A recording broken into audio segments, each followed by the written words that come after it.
Hello everyone, my name is Susie Lytle, and one of the questions I get asked all the time is, where are the animals? The forest preserves are a little bit different in zoos because our animals take care of themselves and roam around freely.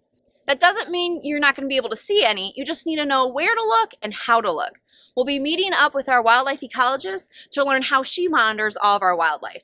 Plus, we're going to be learning about waterfowl and the best places to scope out a spot to see them at Four Rivers Environmental Education Center. So tap into your wild side on this episode of The Buzz.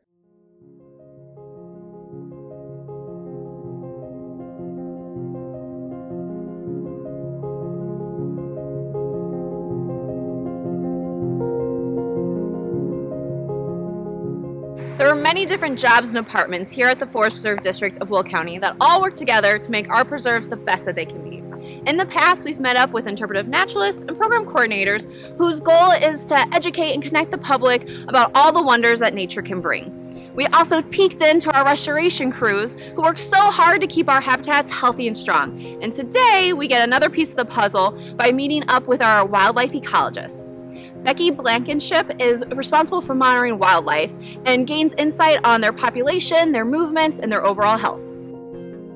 Thank you, Becky, for joining us. I'm so excited to learn about the wildlife in all of our preserves. So let's start off with the main question. Why do we monitor? We monitor wildlife in order to make sure we know what's on our properties in order to create management plans for them. We incorporate specific species into our habitat restoration goals, such as spotted salamanders. They migrate during the spring, and we want to make sure that we don't do prescribed burns during their migration times. Knowing which species we need to manage for helps us create better environments and ecosystems for those species. It also helps to know if our populations are healthy, and we can determine if they're on a decline by consistently monitoring, such as monitoring at Lake Renwick. We're looking for bird population numbers such as the black-crowned night heron to see if it's still nesting and what numbers it's nesting in. If their numbers are on decline, then we know that perhaps we need to adjust our management plans. So what kind of animals do we monitor, and do they have particular seasons that we look for them? Yeah, so we have the rookery surveys that we do twice a year during the nesting season. We also check cover boards for snakes and other reptiles and amphibians that may be hiding out under them. I check those once a month during the warm season. Okay. And then we also do deer surveys during the winter when there's snow on the ground. And we've been doing that since 1993.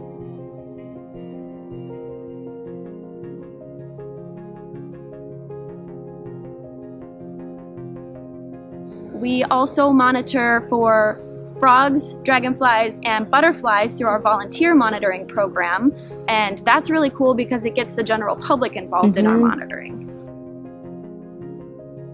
So you mentioned working with other people to help monitor. So can you talk more about the volunteers and the partnerships you formed to handle this big task?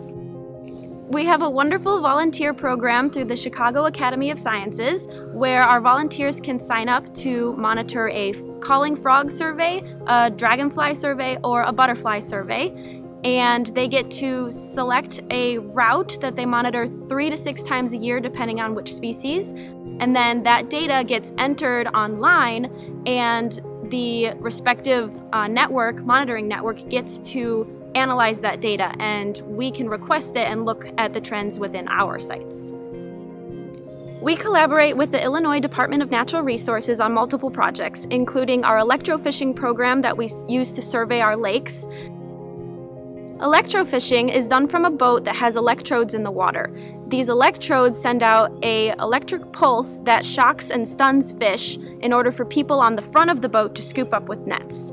Those fish are then measured and possibly sampled if we're looking for contaminant levels. We also use this data to monitor our population health and the age and species distributions within the lakes. The Illinois Natural History Survey is another group that we work with.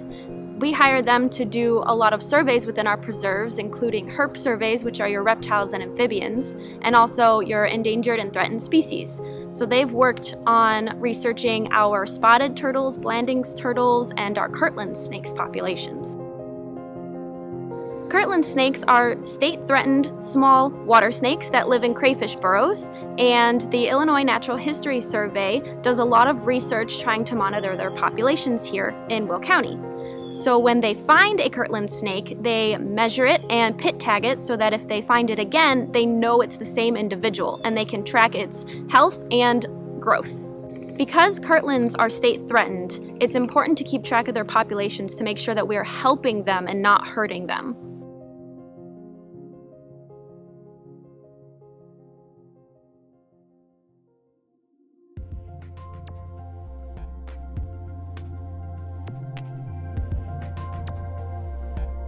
The trail cameras are used to monitor species that are not typically seen when out and about during the day. So, like the bobcats. You don't typically come across a bobcat when you're hiking in the woods, but the trail camera is a way to monitor for species that are not scared by a trail camera. You'll get deer a lot of times that are very curious about it and they'll sniff it. Then you can also see species like coyotes and potentially foxes. Does any of this like disturb their normal behaviors? I see you're all decked out in camo so they don't see you. Right. But are we doing anything that's gonna like manipulate how they act normally? Deer will be curious, bobcats will be curious, and they might sniff the camera, but it's not negatively impacting their daily routines. It's not startling them, it's not hurting them. Mm-hmm. Occasionally I'll clear brush away from in front of the trail camera to make sure that I get good pictures, but that's it.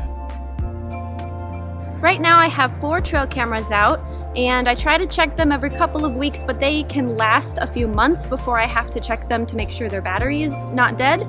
I like to see a few hundred photos is a good round of photos for a trail camera. Occasionally I'll get 1,000 photos for a deer head bedded down in front of my camera. And occasionally I'll get skunked and not get very many photos at all. All depends on placement, time of year, and how often I'm checking them. I like to put my trail cameras along game trails, that way I have a higher chance of seeing something passing by. I don't like to put them perpendicular because then you're only getting the side view, whereas if you put it facing the trail, you have the animal walking up to the camera. I also enjoy putting my cameras facing logs because logs are natural highways for a lot of animals like squirrels, and it increases the odds of seeing something.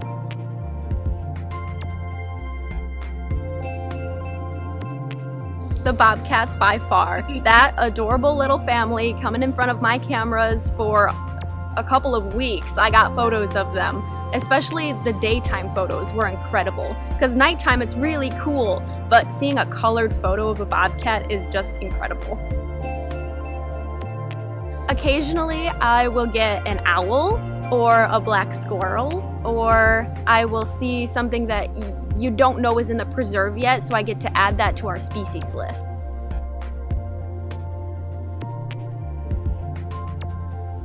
So DuPage County actually came to us to release Hines emerald dragonflies at Lockport Prairie because that habitat is suitable for that species.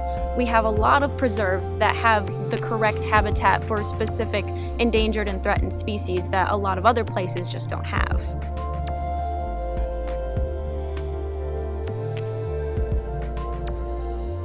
Thank you, Becky, for showing us how cool a wildlife ecologist's job really is. Monitoring wildlife is extremely essential to keep our ecosystem strong. You've heard me say before, and I'm going to say it again, everything in nature is connected. From the seeds to the trees, to the mice, to the owls, everything has a niche or a job to perform in order for nature to run smoothly. Now, if you want to experience nature in a new way, try out monitoring for yourself. There's tons of online citizen scientist projects that are asking the public to record and observe different things around you, like birds to trees, really anything and everything. Plus, check out our Will County Wildlife Facebook page to see what locals are seeing in their neck of the woods.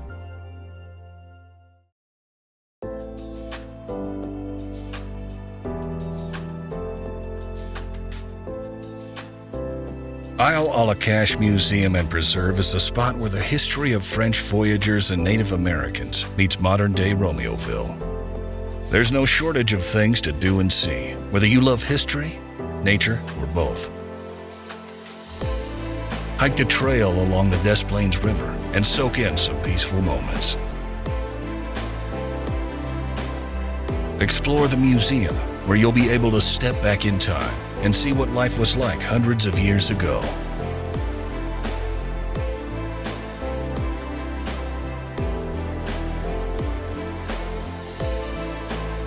Say hello to our resident Blandings turtles and learn about why they are a state endangered species. Come to one of our Longhouse Living programs or a Trader's Cabin open house to see relics of the past. Before you know it, our pollinator garden will be bursting with colors, and our new picnic shelter will be booming with activity. So map your next adventure at reconnectwithnature.org and plan your next visit. We hope to see you soon.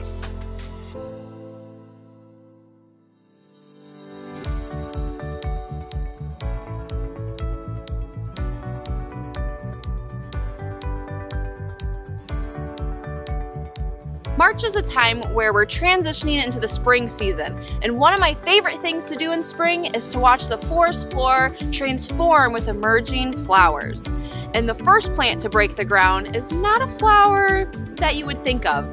This one is small, warm, and smelly, and goes by the name of skunk cabbage. Skunk cabbage sends up its flower before any of its leaves, and it's not a flower with petals. Instead, it has something called a spathe that's like a protective hood that protects the spadix. And the spadix is where all the little tiny flowers are produced that holds the pollen. The spathe can be different colors. It can be all maroon or maroon with specks of yellow. What's amazing about this plant is that it can produce its own heat, which melts the ground around it. This is called thermogenesis. It uses oxygen to break down stored sugar in the root, and that's what produces the heat. This heat can last for about a week or two, having the plant being at 60 to 70 degrees Fahrenheit. After it emerges and gets established, then it will stop generating all this warmth. This flower attracts the first insects of spring, like flies and gnats. As you can imagine with the name of skunk, it doesn't have such a pleasant smell. Let's give it a whiff. Oh yeah, if you've ever smelled like a dead skunk smell, that's what you get with our skunk cabbage. But this is perfect because the insects it's trying to attract love the smell of decaying meat. Skunk cabbage, like other spring wildflowers, is considered an ephemeral plant, which means it's only around for a short period of time. Come late spring and summer, this area transforms with huge big green leaves. Once it's been pollinated, then the flower turns into like a berry fruit that has lots of seeds to grow the next generation.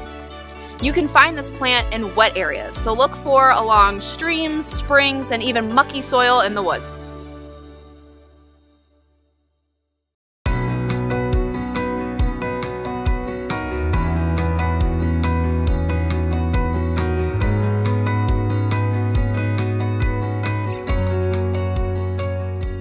Have you been daydreaming of faraway destinations? Well, if you're gonna travel, chances are you have to plan out your route. You have to look for the best highways with pit stops to fuel up and get snacks. Birds have to do the same thing, except their highways are waterways. We're here at Four Rivers Environmental Education Center in Shanahan, where the four waterways meet, making a great pit stop for the birds. These birds include waterfowl like ducks, geese, swans, and different aquatic birds. We're gonna get deeper into IDing those different species later in the segment, but first we're gonna meet up with Jessica Mccloud, an interpretive naturalist here, who's gonna tell us more about the best spots to see the most birds. So Jessica, thank you for having us here at Four Rivers Environmental Education Center in Shanahan. So what makes this place so special with all of its waterways? So we are Four Rivers for a reason. We are where four different rivers meet. Right behind me is the DuPage River, and it meets up with the Des Plaines, which is our really big river. And then down south, the Kankakee will meet up with the Des Plaines, and they'll become the Illinois River. So having all of those different bodies so close together is really special. But they're also different kinds. So the DuPage is a really small river, so we get a lot of different wildlife there. Right behind me is the Confluence, and that is where two rivers meet. So anytime any two rivers meet, it's a confluence. Ours is really special because while the rivers are a little deeper, our confluence acts like a lake. It's really shallow, and it's really protected by some of the islands that are out there with trees. So we get a lot of birds that land there that might not otherwise come to a big river. And on the Des Plaines, we'll get some of the bigger birds. Our pelicans come there that might not come to a smaller river like the DuPage. Are there certain birds that are here all year round on the water versus ones that migrate in?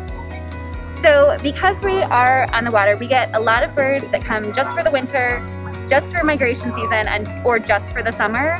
And so the only birds that we really have year round are the Canada geese, mallards, mute swans, and then like 1 or 2 great blue herons. And that's it. Those are the only ones that stay year round. Everybody else is only here for a season or 2. Short period of time. Yeah. So because of that, we have constantly changing views of who is here. So those are the only ones that are always here. But in the winter, we get all of these birds that are from way far north. And then in the summertime, we'll have some that nest here, like wood ducks nest here. And so they'll be here soon, or they might be here now. We just haven't seen them yet. But we get all of these new birds constantly moving in. So it's literally a different view every time you're out here. So you never know what you're gonna get. You should come here at all different kinds of seasons. Exactly.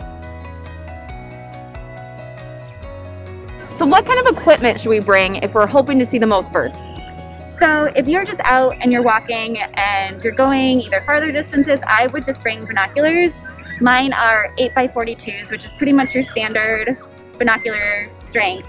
There are 10x50s. Those are for a little further out. They're way more expensive, so... And that's the magnification. Sorry, yeah, that's how far you can see with them. And that, so 8x42 is a great place to start.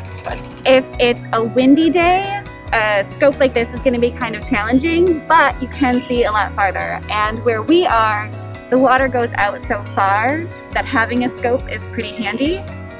And then also a bird field guide. So if you don't use your phone while you're birding, it's really handy to have one. They make some that are specific to Illinois or to the eastern coast or all of North America. You brought us to one of your favorite spots here. Why is it your favorite and what makes it special? So we are down in the Confluence, which is where the DuPage and the Des Plaines rivers meet. And the reason that this is my favorite spot is because we're so close to the water.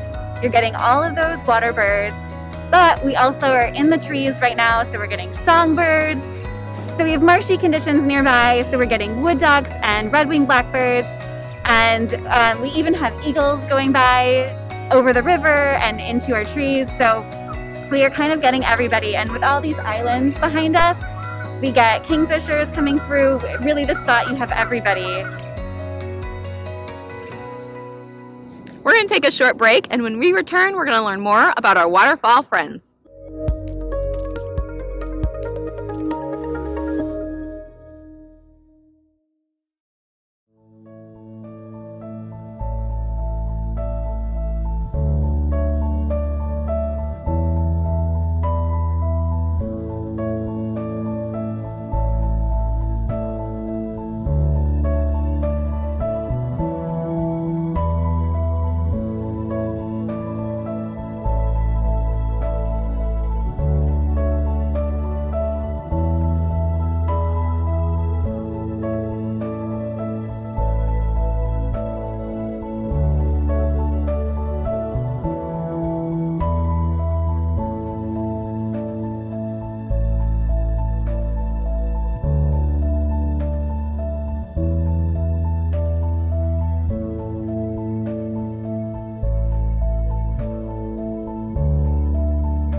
Waterfowl is a group of birds that includes ducks, swans, and geese. Next, we're going to break down this group to get to know them a little bit better.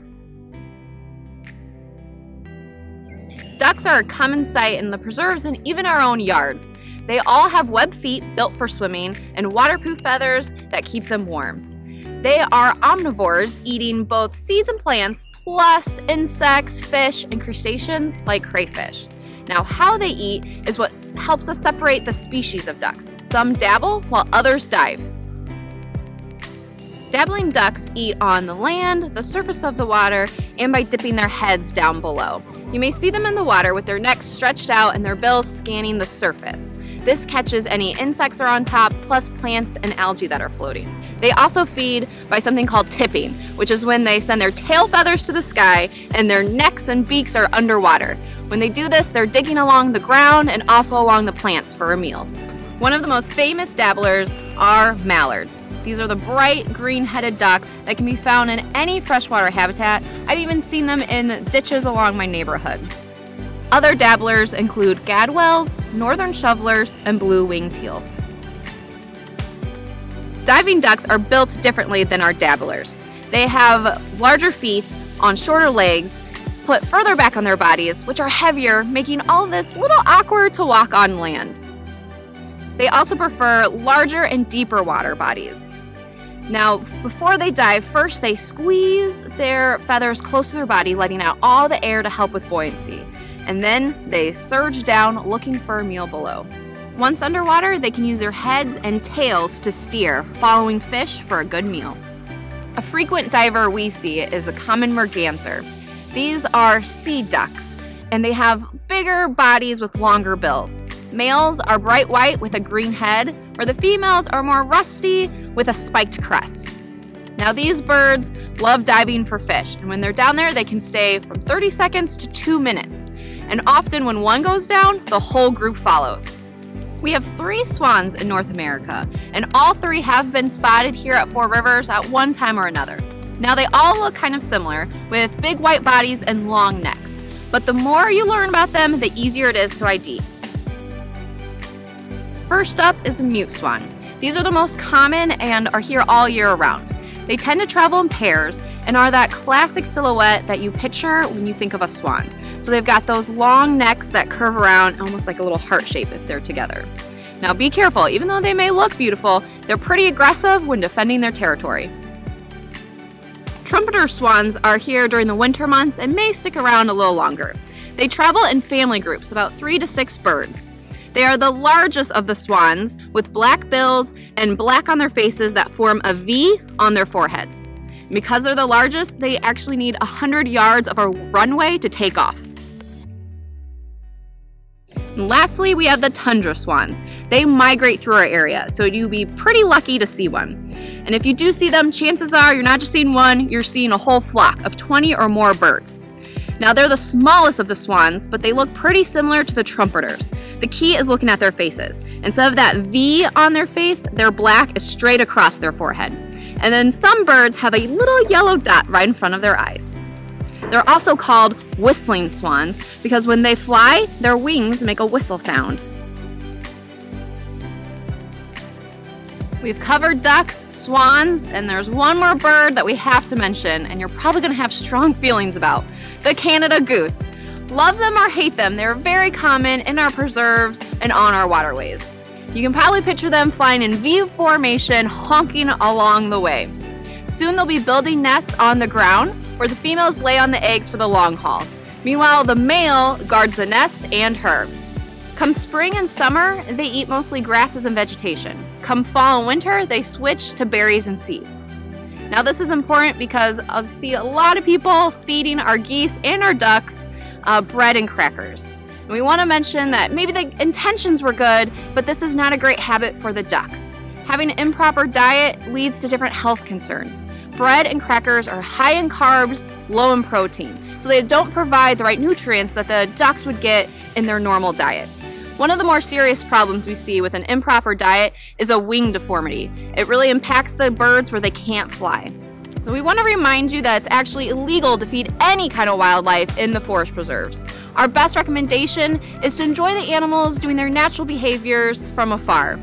Trust us, these animals know what they're doing and they know what to eat. March is the time where animals wake up or fly back into town. Thank you, Jessica, for showing us around Four Rivers Environmental Education Center for all the best spots to see our ducks, geese, and swans.